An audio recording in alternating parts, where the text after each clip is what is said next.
Bueno, ya ahora que sonó la alarma, mi nombre es Jessica Ramírez Morales y soy profesora de Estudios Sociales. Sean bienvenidos a este su espacio, Aprendo en Casa. Pero recuerden antes de iniciar tener a la mano cuaderno y lápiz para anotar o si lo prefieren, las guías de trabajo autónomo. Incluso pueden anotar de la clase alguna duda para que generen retroalimentación con el profesor respectivo de su centro educativo si ustedes así lo consideran. Pero también vamos a necesitar una mente abierta. ¿Para qué? Para que fluya ese aprendizaje, que nos genere un proceso analítico y muy importante, que nos genere ese proceso de reflexión que necesitamos para ubicar acontecimientos históricos y traerlos al presente para ver cómo influyen en nuestra vida cotidiana, lo que hemos estado haciendo en las clases anteriores. Hoy les traigo una pequeña cápsula informativa. Así que, ¿qué les parece si la observan con detenimiento? Y ya vamos a ver cómo se relaciona con la temática de hoy. Así que, pongan atención.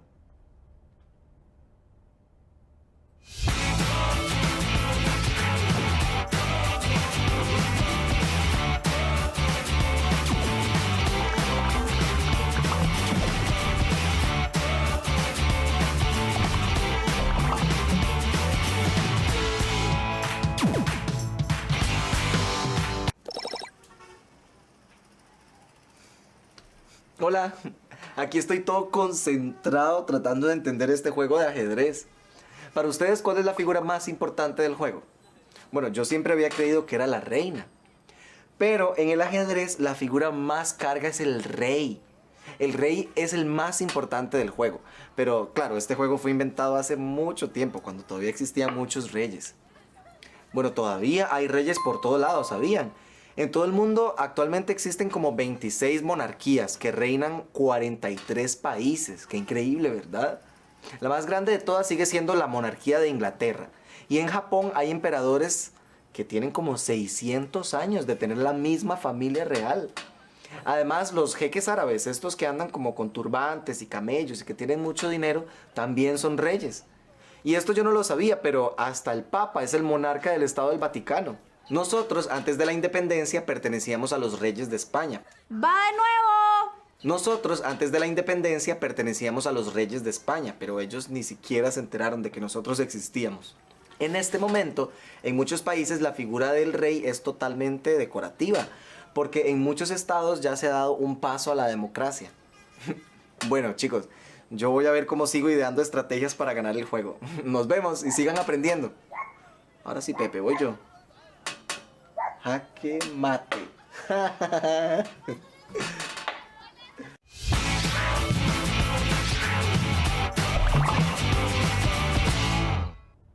Bueno, ¿qué les pareció? Yo no sé ustedes, yo nunca he jugado ajedrez. Una cosa en mi lista por hacer. Pero algo que nos decía Juan en esta cápsula informativa es sumamente importante. La figura del rey. Desde clases anteriores hemos venido viendo cómo tenemos una monarquía absoluta y cómo en América nosotros instauramos esa figura del rey tan importante. ¿Por qué? Porque somos colonias del Imperio Español. Y recuerden que esa estructura política, la figura principal, así como en el juego de ajedrez que nos decía Juan, va a ser muy importante porque el rey es el que controla absolutamente todo. Y ustedes estarán preguntando en casa, ¿cómo se relaciona la figura del rey con la temática que vamos a ver ahorita? Recordemos lo que vimos la semana pasada de cómo en la época colonial, la cual en el caso de Costa Rica, le pertenecíamos como colonia a España y la figura era el rey. Y esa estructura social, política y económica que se nos impone es lo que viene a hacernos nuestra forma de organización diferente a como la teníamos en América. La semana pasada vimos cómo las mujeres y los niños tuvieron que cambiar esa estructura que tenían anteriormente. Pero ahora vamos a ver cómo en la colonia vamos a tener una estructura económica organizada desde España, en donde el rey es la figura más importante, porque de él emanan las directrices para organizar todo su reino y sus colonias. Así que iniciemos con el tema de hoy. ¿Qué les parece? Porque se relaciona con el comercio. Así que vamos proyectando ahí la imagen para que veamos el tema con el cual vamos a trabajar hoy. A ver si los compañeros nos ayudan. Bueno, ya lo tenemos ahí.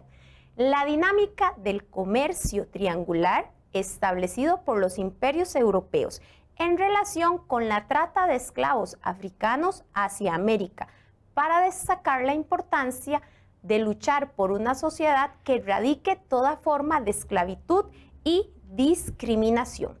Vean que estuvimos viendo las formas de esclavitud anteriormente, formas de explotación de la mano de obra, y hoy vamos a aterrizar propiamente a la esclavitud en nuestro continente. Pero, ¿cómo era ese comercio colonial? Les comento a continuación que vamos a tener tres partes involucradas muy importantes. Entonces, ahí tenemos una imagen del planisferio y vean que tenemos resaltado el continente americano. Entonces, desde el continente americano vamos a extraer materias primas como el azúcar, café, tabaco y algodón, recordando que somos colonia de España y que ellos sacaban esas materias primas a muy bajo costo y que la mano de obra prácticamente era obligada a trabajar en esas plantaciones. Aparte de nutrirse de esas materias primas, también se beneficiaron en materiales preciosos, en la explotación de la mano de obra y otras riquezas que vamos a tener en el continente americano. Esas materias primas van a ser transportadas hacia el continente europeo mediante esas carabelas, que recuerden que para la época eran muy importantes en el comercio y aguantaban gran cantidad de tonelaje, y para el momento las velas y los timones eran muy importantes porque eso agilizaba el transporte. Entonces, ya por llegar al continente europeo, de Europa vamos a aprovechar ese viaje. Esas materias primas eran utilizadas para elaborar mercancías, como eran los paños y las telas. También muy importante en esta época lo que eran los tintes naturales para teñir esos paños y esas telas. Esas mercancías europeas ya elaboradas se van a devolver posteriormente al continente americano, en donde nosotros las vamos a comprar, pero a un precio muy alto, sin tomar en cuenta que las materias primas las habíamos dado o regaladas o a precios sumamente baratos. De allí continúa esa travesía por el Océano Atlántico, pero hacia América, no, todavía no. Esa no es la parada que sigue. Vamos a transportar esas mercancías y paños, telas, que van a ser el destino final del continente americano. Pero antes tenemos que hacer una parada en el continente, que ahí lo tenemos señalado, a ver si lo recuerdan ustedes en casa, el continente africano. ¿Y por qué vamos a realizar una parada en el continente africano? Pues porque de allí van a extraer esclavos. Y les comento que los esclavos para la época era un comercio legal, brutal y deshumanizante, pero era legal. ¿Y cómo se practicaba esa esclavitud? Bueno, los europeos, por supremacía de color, recordemos que habíamos visto en algún momento en las clases anteriores cómo el mestizaje y cómo ese escalafón social se evidenciaba en una estratificación social basada en el color de la piel. Debido a ese pequeño detalle, los esclavos, por su color de piel, van a ocupar el último extracto o estamento de esa pirámide social. Pero esos negros que van a ser sacados de su vida cotidiana, de su entorno, de una forma tan cruel, sin importar sus orígenes, sus familias, sus raíces con su tierra, van a ser transportados al continente americano en lo que se denominaba en la época, aclaremos, en los famosos barcos negreros. Y esa travesía, aparte de que era muy larga, pues era muy cruel, porque aparte de ser sacados de su entorno, separados de sus familias, iban a ir, como lo ven ustedes en la imagen, amarrados con los famosos grilletes, en condiciones deshumanizantes, clima, falta de alimento, pero sí trataban de cuidar que nadie pereciera en la travesía, porque eso implicaba dinero. A diferencia de la mano de obra nativa, que estaba por grandes cantidades en el continente americano, por los africanos había que pagar. Y su precio variaba según su condición física, cuando ya llegaban a América, según el aprendizaje que habían adquirido. Entonces, ellos van a ser transportados hacia todo el continente americano, pero principalmente hacia Brasil y a la parte caribeña de nuestro continente. ¿Por qué? Porque ahí vamos a tener las famosas plantaciones azucareras, plantaciones de tabaco, y como ya vimos, eran materias primas muy importantes en Europa, y de allí se beneficiaban muchos europeos que eran dueños de esas plantaciones. Eso nos va a generar lo que se denomina comercio triangular, porque no eran viajes al azar, tenían toda una estructura y una organización. Salían desde América transportando materias primas. Después llegaban a la península ibérica, donde recuerden que teníamos dos reinos importantes, el reino de España y el reino de Portugal. De allí salían hacia el continente africano, se desviaban. ¿Para qué? Para transportar a los esclavos que habían sido atrapados en ese territorio, para luego ser vendidos y comercializados en América. Y ese comercio va a traer grandes consecuencias a nuestro territorio americano. Pero vean que ahí les dibujé el triángulo en amarillo. Comercio triangular, negocio, ¿verdad? Y es un viaje en 3 paradas, para que lo vayamos entendiendo. ¿Cómo era ese comercio triangular? Vamos a tener un monopolio español sobre las colonias. ¿Qué quiere decir el término monopolio? Un control total y absoluto sobre esa actividad comercial, en donde las colonias solamente podían comprar y vender productos a la colonia española. ¿Por qué? Porque nosotros le pertenecíamos a España. Ellos fueron los que llegaron a nuestro territorio y se proclamaron dueños del mismo, a pesar de que ya nosotros teníamos población nativa viviendo acá.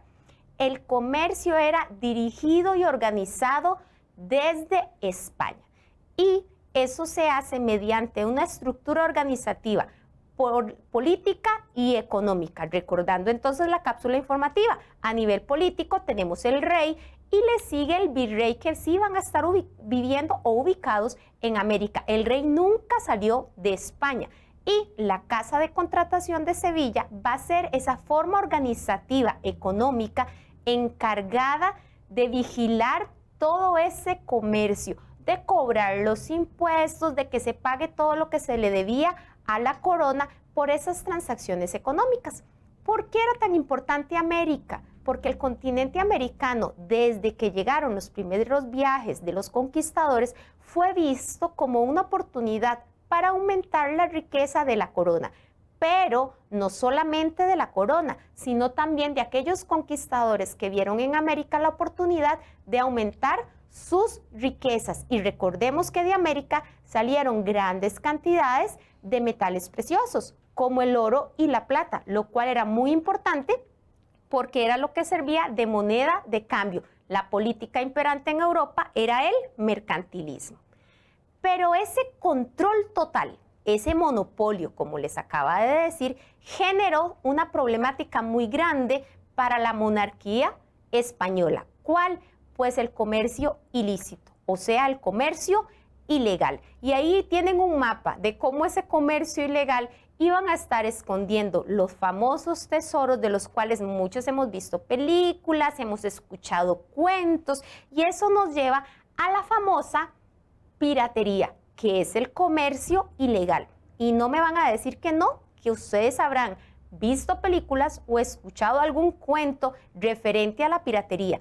Y esa piratería era muy común en las aguas del Océano Atlántico, en donde los ingleses jugaron un papel muy importante. De allí que los barcos, carabelas que salían de territorio americano eran resguardados hasta llegar a la península ibérica, más aún si llevaban metales preciosos como el oro y la plata. Y ante esos ataques de piratas teníamos que tener fortificaciones de defensa en ciertos puntos estratégicos del continente americano.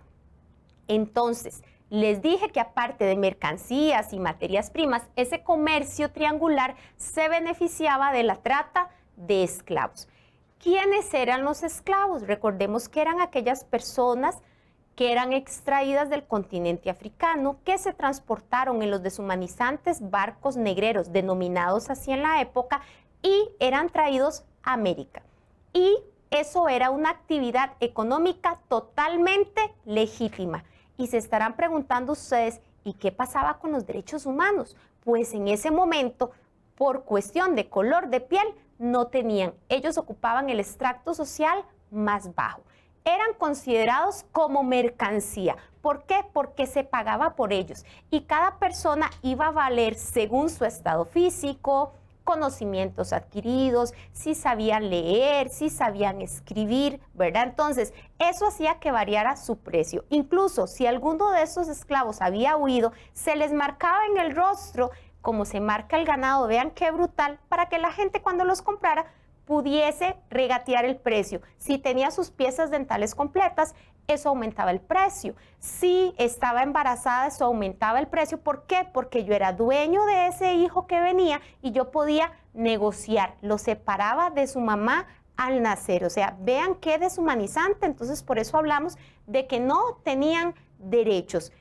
Y en la actualidad ya veremos qué pasa con esta situación. Pero continuamos con la presentación. Aparte de ser considerados mercancía, no tenían derechos. ¿Por qué no tenían derechos? Le pertenecían a una persona. ¿A cuál persona le pertenecían? Pues aquella que pagaba por ellos por ser mercancía, el dueño o el amo, como se decía en la época. Y esa condición era hereditaria. ¿Qué quiere decir eso? Que si yo soy esclava, mis hijos van a ser esclavos y así sucesivamente. Pero no todos los amos o dueños iban a ser negligentes o malas personas con sus esclavos. Algunos les permitían aprender a escribir, leer, manejar cargos importantes. Los trataban con la dignidad que merecían por su condición de ser humano. De allí que muchos adquirieron su condición de libertad mediante la compra de su derecho a la libertad o el proceso de manumisión, cuando el dueño o el amo le entregaba esa libertad, que como vimos la clase pasada, eso emana desde el derecho romano, que era dejar a alguien liberto. Entonces vean qué importante es en el momento esta relación, porque no todos los esclavos llegaron a padecer América, aunque sí, en su gran mayoría pasaron penurias, ¿verdad? Y la forma de vida que conocían en su África natal vino a ser modificada. Sin embargo, no todo fue malo. Nos trajeron una gran riqueza cultural. Pero ¿qué les parece si antes de yo explicarles esa parte, lo vemos mediante un video de una página que se llama Afro App, que va a explicar de una manera muy bonita los aportes de los afrodescendientes en el continente americano? Así que pongan atención y vean las imágenes.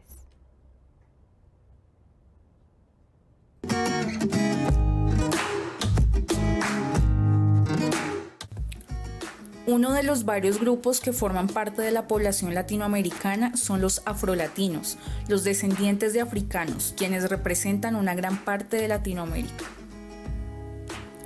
La influencia de las costumbres heredadas del África Occidental y las Antillas ha marcado definitivamente la cultura afro en América, tanto en la gastronomía y la música como en sus tradiciones.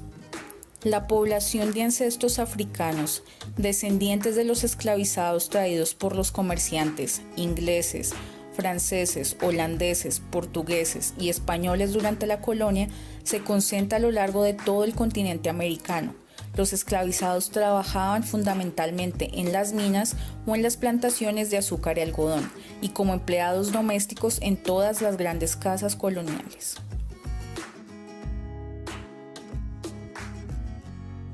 Comunidades afrodescendientes, en lugares que típicamente se conocen por la predominancia de culturas indígenas, como México, Bolivia, Ecuador y Perú, no tienen gran reconocimiento. Aún es fácil pensar que no hay personas de raíces africanas en países como Argentina, Uruguay y Paraguay, quienes están condenados a no existir por los medios de comunicación.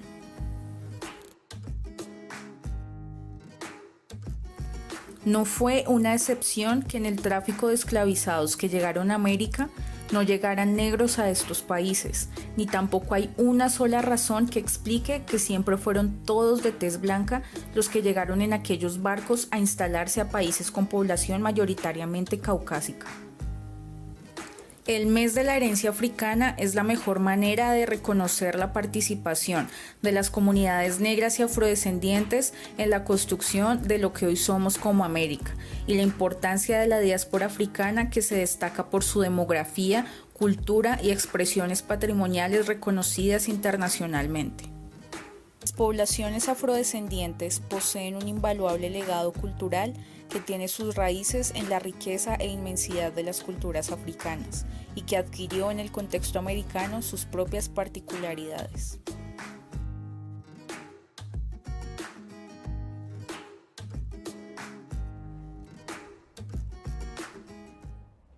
¿Vieron qué video más explicativo?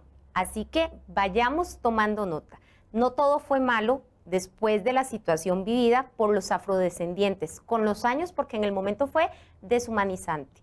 Pero si lo vemos hoy en la actualidad, vemos cómo nuestros países latinoamericanos y no latinoamericanos se nutren de esa riqueza y aporte cultural. Pero, ¿qué ha cambiado si vemos qué ha cambiado en la realidad actual con referencia a cómo vivían en la época colonial? Pues les comento que vamos a tener un avance en derechos humanos. En 1926 tenemos la Convención sobre la Esclavitud, la cual se hace mientras estaba regente la Liga de las Naciones, que posteriormente va a ser lo que hoy conocemos como la Organización de las Naciones Unidas. Ya en 1948, fecha crucial, importante, tenemos la Declaración Universal de los Derechos Humanos. En 1953, la Convención Suplementaria sobre la Abolición de la Esclavitud, Trata de Esclavos y las instituciones y prácticas análogas a la esclavitud. Posteriormente, el protocolo de la OIT, la Organización Internacional del Trabajo, sobre el trabajo forzoso de 1930, pero se adecúan las medidas en el 2014. Ya vamos a ver por qué. Y según la Agencia de la Organización de las Naciones Unidas para los Refugiados, ACNUR, la lucha continúa. ¿Por qué la lucha continúa? Porque después de la Declaración Universal de los Derechos Humanos pensamos que ya todo estaba establecido. Tenemos dos artículos muy importantes que determinan que nadie será sometido a esclavitud ni a servidumbre. La esclavitud y la trata de esclavos están prohibidas en todas sus formas. Nadie será sometido a torturas ni a penas o tratos crueles e inhumanos y degradantes. Vean qué importante. Pero sin embargo, no quedamos hasta allí, porque vamos a encontrar cómo tenemos campañas que van beneficiando ese avance. Así que veamos el siguiente video de la UNICEF sobre las campañas actuales para evitar la trata de personas. Mientras el mundo se hunde en una crisis económica, hay una industria generando miles de millones de dólares y que crece cada día más. La trata de niños y niñas. Son comprados, vendidos y transportados lejos de sus hogares. Son física y sexualmente explotados y abusados. Más de 1 millón de niños y niñas anualmente. De nosotros depende que todos los niños tengan derecho a una vida sana y digna. Actúa. No seas indiferente. Bueno, pues vieron este video que es el Fondo de las Naciones Unidas para la Infancia, lo que conocemos como la UNICEF. Y es importantísimo porque son promociones que se hacen para el respeto de los derechos humanos. Así que ¿Cómo vemos esos derechos humanos en la actualidad? Veámoslo a continuación porque las formas de esclavitud van a variar en esta época como lo vamos a ver más adelante. Ahí. Existe la esclavitud hoy en el 2020. Tenemos una esclavitud moderna, situación lamentable. La condición actual en donde una persona es obligada a trabajar en condiciones infrahumanas, donde hay coerción, amenazas y abusos de poder. Si vemos esta imagen tomada del blog de Ayuda en Acción, vamos a establecer 7 ejemplos de esclavitud moderna según el artículo. ¿Cuáles serían? Trabajo en servidumbre, trabajo forzoso, matrimonio forzado, matrimonio infantil, trabajo infantil, explotación sexual y trata de personas. ¿Cuáles consideran ustedes que tenemos en Costa Rica? ¿Se aplicarán algunos en nuestro país? Desde nuestra perspectiva actual, ¿qué podemos aportar para evitar estas nuevas formas de esclavitud? Bueno, yo les diría, fortalecer prácticas de derechos humanos desde nuestra vivencia diaria, respetar las diferencias de cualquier tipo. ¿Qué aportarían ustedes desde su visión, desde casa? Así que, si recapitulamos, ¿qué hemos visto hoy? El comercio triangular, la trata de personas en la colonia, cómo se trataban a los esclavos y cómo eso nos vino a generar una gran riqueza y diversidad cultural hoy en nuestro continente. Y Costa Rica, evidentemente, no es la excepción. Pero recuerden que aquí no termina la historia. Vamos a seguir avanzando, así que los invito a acompañarme la próxima semana acá en Aprendo en Casa, donde aprender siempre es divertido. Nos vemos.